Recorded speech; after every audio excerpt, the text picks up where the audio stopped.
One of the first assignments for Kenya's 8th Attorney General Dorcas Oduor will be to file a response at the East African Court of Justice. Key government officials, including President William Ruto, former Inspector General Japhet Koome, and Interior Cabinet Secretary Kithure Kindiki, have been accused of committing crimes against humanity during the Gen Z-led protests.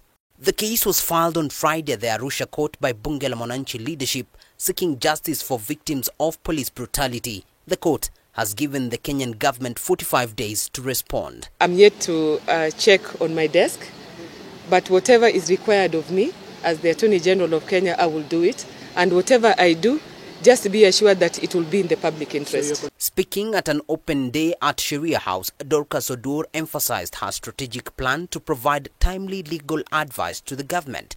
She aims to prevent the government's legislative efforts from being frustrated by constant litigation, which has led to several government decisions and policies being overturned by the court as unconstitutional.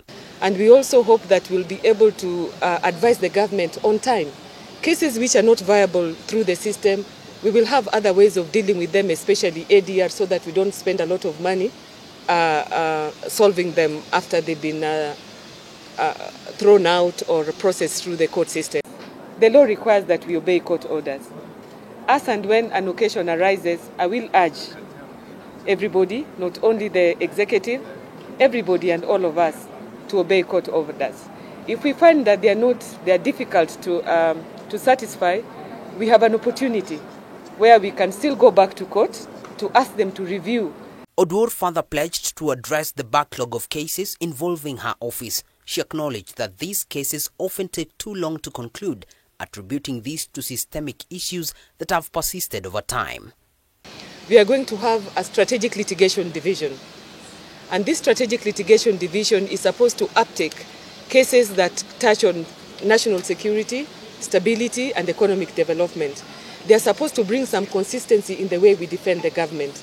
And we hope that by doing that and having good brains, not that the ones who are there are not good, but a coordinated department that has expertise from different areas so that we can work our cases better. David Kagina, K24, Nairobi.